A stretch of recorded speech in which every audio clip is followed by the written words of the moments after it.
Hello friends, welcome to NV career education classes.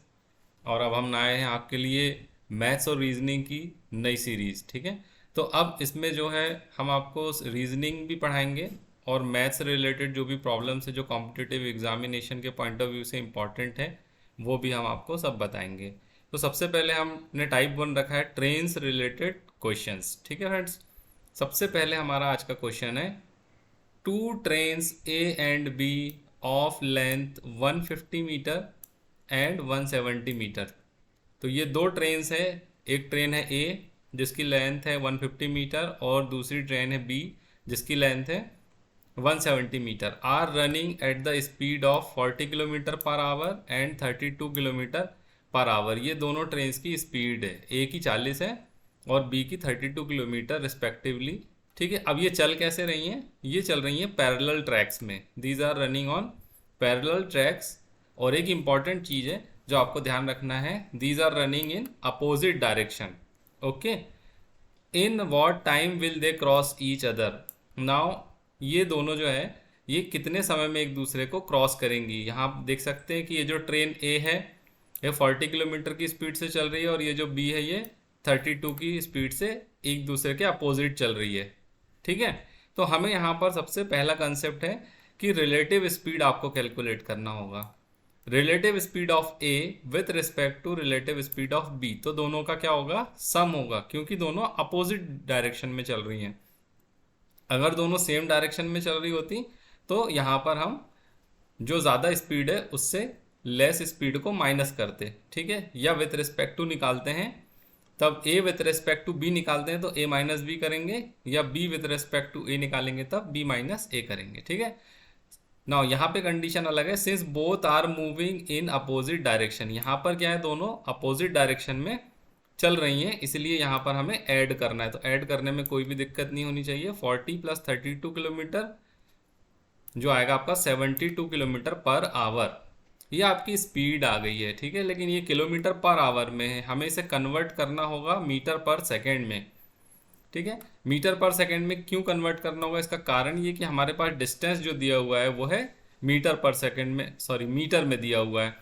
तो हम इसे, एक ट्रिक है, आप इसे देखेंगे convert kilometre hour into metre per second. हम किससे मल्टीप्लाई करते हैं? 5/18 से मल्टीप्लाई करते हैं। ठीक है, तो 72 इंटू 5/18 ये आएगा आपका 20 मीटर पर सेकेंड। ठीक है, हमें रिलेटिव स्पीड जो है वो मिल गई है और वो है 20 मीटर पर सेकेंड। हम अब निकालेंगे time taken to cross each other. Simple सा फॉर्मूला है दोस्तों, टाइम जो होता है वो डिस्टेंस अपॉन स्पीड होता है या डिस्टेंस डिवाइडेड बाय स्पीड होता है। तो यहाँ पर भी हम वही करेंगे, डिस्टेंस जो है वो हम टोटल कैलकुलेट कर लेंगे, 150 मीटर और 170 मीटर को ऐड करेंगे और डिवाइड करेंगे हम अपनी जो रिलेटिव स्पीड आई है उससे। तो 320 डिवाइडेड बाय 20 सिंपल है 16 सेकेंड्स। यानी कि जो दोनों ट्रेन्स है एक दूसरे की अपोजिट डायरेक्शन में जा रही है, ए जा रही है राइट में, यहाँ आप देख सकते हैं फिगर में, और बी जा रही है लेफ्ट में, तो दोनों एक दूसरे को क्रॉस करने में टोटल 16 सेकेंड्स लगेंगे। ठीक है, अब मैं इसकी ट्रिक बताने वाला हूँ। ट्रिक सिंपल सी है, बहुत ही सिंपल ट्रिक है, एक ही लाइन में सॉल्यूशन निकल जाएगा। आप देखिए, ये है trick formula time to cross. इसका ये फॉर्मूला है A1 plus A2 upon S1 plus S2 into 18/5। ठीक है फ्रेंड्स, तो ये बहुत ही सिंपल फार्मूला है, आप इससे सीधे सीधे आंसर निकाल सकते हैं। A1 यहाँ पर है ए की लेंथ जो कि हमने यहाँ रखी है 150, A2 जो है वो है 170 जो कि बी की लेंथ है, S1 जो है हमने रखा है 40 जो कि ए की स्पीड है, और S2 रखा है 32 जो कि बी की स्पीड है। अब यहाँ पे आप सोच रहे होंगे 18/5 क्यों आया है? 18/5 फ्रेंड्स इसीलिए आया है क्योंकि यहाँ पर लेंथ जो है वो मीटर्स में दी हुई है और स्पीड जो है वो किलोमीटर पर आवर में दी हुई है। तो हम इसे कैलकुलेट कर रहे हैं स्टैंडर्ड किस में? CGS यूनिट में, मतलब यहाँ पर हम ले रहे हैं सेकेंड्स, मीटर पर सेकेंड्स। ठीक है, क्योंकि हमारा आंसर यहाँ पर सेकेंड्स में आने वाला है।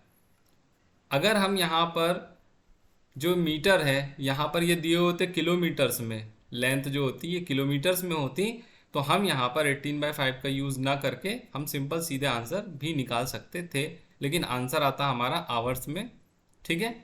सो इसीलिए हमने यहाँ पर 18/5 का यूज़ किया है। अब आप देख सकते हैं 18/5 मल्टीप्लाई बाय दिस, तो सिंपल यहाँ पे देखिए 320 को क्रॉस किसके विथ रिस्पेक्ट किया है, 5 के। 5 अगर आप 320 को 5 से डिवाइड करते हैं तो ये आप देखिए ये 64 आता है, ठीक है। और 18 को क्रॉस किया है 72 से। 18 अगर टाइम्स लेंगे 4 टाइम्स होता है 72, तो ये हो गया ऊपर 64, नीचे आ गया 4, तो ये आ गया 64, 64 डिवाइडेड बाय 4, ये हो गया आपका 16, तो आंसर आपका 16 सेकेंड्स, ठीक है।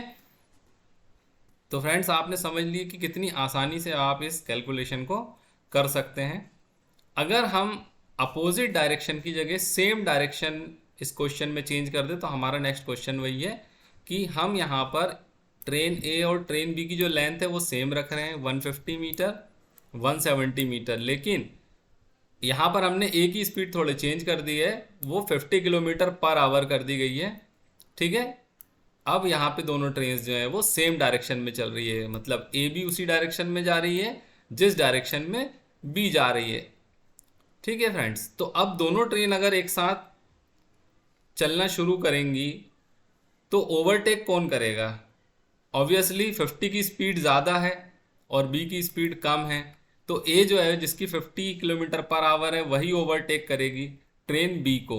इसीलिए हम यहाँ पर ए की relative speed with respect to B निकालेंगे, ठीक है। Relative speed of train A with respect to B, ठीक है, क्योंकि दोनों सेम डायरेक्शन में चल रही हैं तो माइनस होगा यहाँ पर। तो सॉरी मैंने यहाँ पर गलती से यहाँ 40 लिख दिया है, ये होगा एक्चुअली 50। तो 50 माइनस 32 यहाँ पर होने वाला आपका 18, ठीक है। 18 इंटू 5/18, इसको हमें क्या करना है, मीटर पर सेकेंड में कन्वर्ट करना है, इसीलिए मैंने यहाँ पर 5/18 का मल्टीप्लाई किया, तो ये आ जाएगा आपका 5 मीटर पर सेकेंड, ठीक है। 5 मीटर पर सेकेंड आपकी रिलेटिव स्पीड आपको मिल गई है। अब हम निकालेंगे टाइम टेकन, तो सिंपल वही फॉर्मूला हम फिर से लगाएंगे, time distance divided by speed.